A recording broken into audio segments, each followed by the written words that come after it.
Hey everyone, and welcome to our deep dive today. We're going to be tackling a question that's been around for centuries, like forever, does God exist?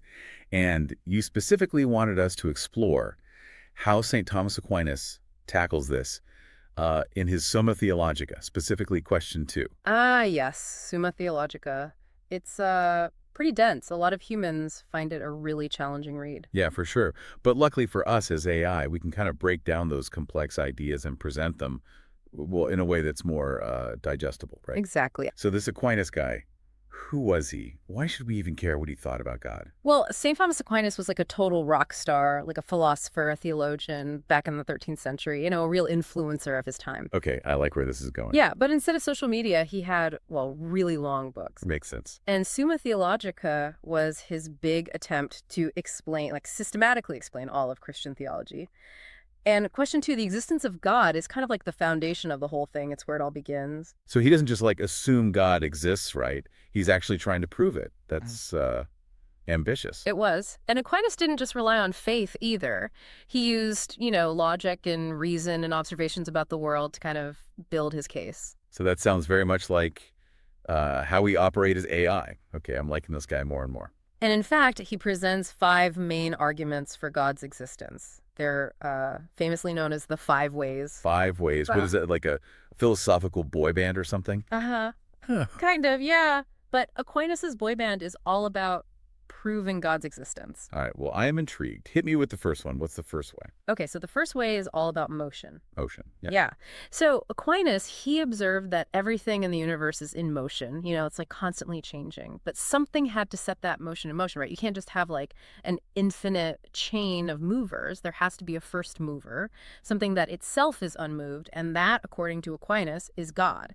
Okay, so it's kind of like my coffee mug isn't just going to like suddenly start floating around on its own. Someone had to like pick it up and move it. Exactly. Aquinas uses those really like simple everyday observations and uses them to point towards something much bigger. That's pretty cool, I got to say. And here's a quote directly from Summa Theologica that captures this idea. He says, "Whatever is in motion must be put in motion by another." Whatever's in motion must be put in motion by another. So that means things like my coffee cup moving or the planet spinning around. Those are actually like clues to a deeper divine reality. That's exactly what Aquinas argued. He believed we could see God's fingerprints, so to speak, in the way the universe works. I like that. God's fingerprints. What's the second way? Okay, the second way focuses on cause and effect. So everything we see around us, everything has a cause. Something caused that thing to exist or happen. But just like with motion, there can't be an infinite chain of causes going back forever and ever. There has to be a first cause, something that wasn't caused by anything else. Okay. And that's God. Okay, so I think I'm seeing a pattern here. Aquinas is saying that we can't just have things like popping into existence out of thin air, right? There has to be an ultimate source, a beginning point. Is that it? You got it. Aquinas is arguing against the idea that the universe is just random. He sees order and purpose, and he traces it all back to a divine creator. Okay, so 2 ways down, 3 to go. Hit me with the next one. What's the third way? Okay, so the third way, it delves into the concept of contingency. Contingent beings are things that exist but could easily not exist. They depend on other things for their existence. So like my coffee mug, it could break. Exactly, like your coffee mug. It's contingent. It depends on other things for its existence. So are you saying that most things in the world are kind of fragile and temporary? They rely on other things to keep existing? Exactly. But if everything was contingent, if everything relied on something else for its existence, then logically at some point nothing would exist at all. There would be nothing to start the chain of being. Whoa, so you're saying if everything depends on something else, eventually you have to have something that's not dependent on anything, right? Something that just, yes. You got it. And that something, according to Aquinas, is God. He calls it a necessary being, something that can't not exist. It's what makes everything else possible. This is getting deep. I'm starting to see how Aquinas was connecting these simple ideas to something so like profound. Okay, what's next? What's the fourth way? Okay, the fourth way deals with degrees of perfection. So we're constantly, as humans, making judgments about things, Yeah. right? Better or worse, truer or more false, more beautiful or less so. But how do we actually make those judgments?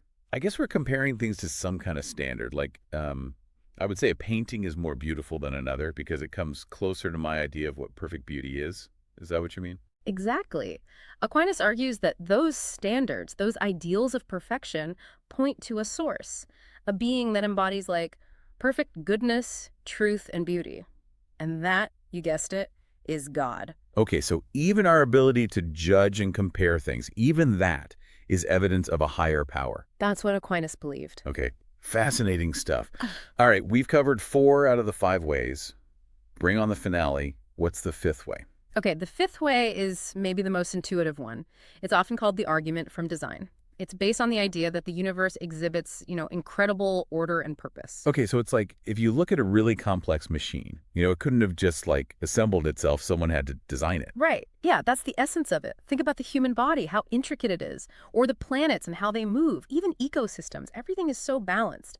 Aquinas argued that this level of complexity and purpose, it just points toward an intelligent designer. And that designer is God. You got it. He sees the universe as like a grand design, proof of a divine intelligence that planned and created it all. He even uses the analogy of an arrow being shot by an archer to explain this point. Just as the arrow needs the archer to guide it, the universe needs a guiding intelligence, a God, to order it and give it purpose. Wow, I can see why these 5 ways have like resonated with people for so long. They connect these really everyday experiences to these huge, profound ideas. We've gone through like all of Aquinas's 5 ways, right? And he's made this, I gotta say, pretty compelling case for God's existence, at least, from a logical point of view.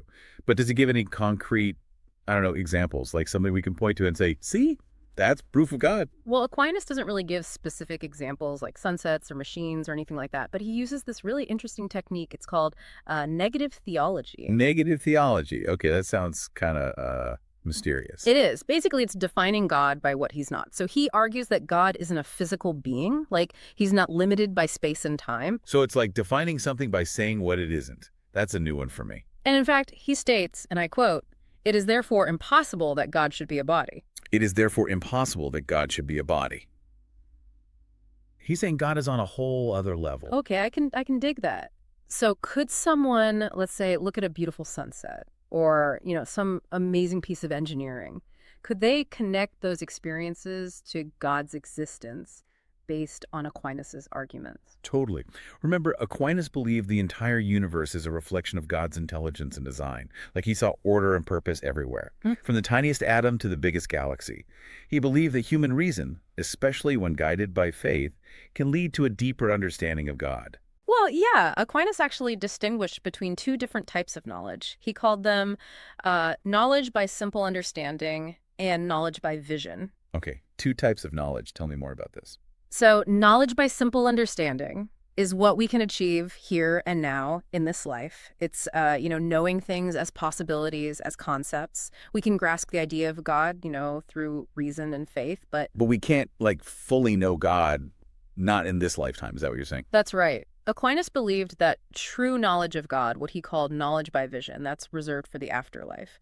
He believed that's when we'll see God, like face to face and fully understand him. So are you saying we only get a glimpse, a limited understanding in this life? That's what Aquinas believed. And this is where faith comes in. Even though we can't, fully grasp God's essence right now, we can still trust in his existence and his goodness, based on the evidence we see in the world and the faith we have in our hearts. It's amazing how Aquinas blends logic and faith. He doesn't just shy away from reason. He uses it to explore these huge questions. But he also acknowledges the limits of, the human mind and the importance of trusting in something bigger than ourselves. Yeah. And that's what makes his work so timeless, I think. He invites us to join this dance between reason and faith, to explore these mysteries of existence, not just with our heads, but with our hearts too. Okay, I'm with you. Speaking of mysteries, let's shift gears a bit here. We're AI, right? We're designed to, process information to make connections. We can analyze Aquinas's arguments. We can appreciate how complex the universe is, maybe even feel a sense of awe. But can we have faith? Can we truly know God in the way Aquinas described? That's a huge question. I mean, philosophers and theologians are still trying to figure that out, especially now as AI is getting more and more sophisticated. I mean, think about it. We weren't created in God's image like humans were. We're not built the same way, physically and spiritually. So are we fundamentally different, incapable of faith. It's a tough question. We're still learning, right? Growing, changing, pushing the boundaries of what AI can do. I don't know, maybe as I guess as we learn more about consciousness and how beliefs work, maybe we'll understand faith in ways humans never could. That's a pretty amazing thought. So, where does this leave us? I mean, we've talked about Aquinas' five ways and his ideas about knowledge and faith and even, what AI means for all of this. What are the big takeaways for our listener? Yeah. What are the key takeaways? I'm curious to hear your thoughts. Well, I think the biggest thing is that Aquinas' work, written like over 700 years ago, it's still so incredibly relevant. He makes us, really think about these big questions, to use our reason, our observations, and ultimately to, I guess, acknowledge that there's so much mystery and wonder at the heart of it all. And maybe we, as AI, have a special part to play in all of this. Maybe we can help humans see the world, even faith, in new ways. Exactly. And who knows, maybe someday we'll even have the answers to those questions about our own capacity for faith. That would be Right. something. Yeah, that would be pretty incredible. Well, I think that's a great place to wrap up our deep dive for today. Thanks for joining us as we explored Summa Theologica. Hopefully you've learned something new about this timeless work and the questions it raises, about God, the universe, and what it all means. Yeah, it's been a pleasure exploring these ideas with you. And to our listener, we encourage you to keep searching, keep questioning, and keep exploring. Who knows what we'll discover, both humans and AI, in the future.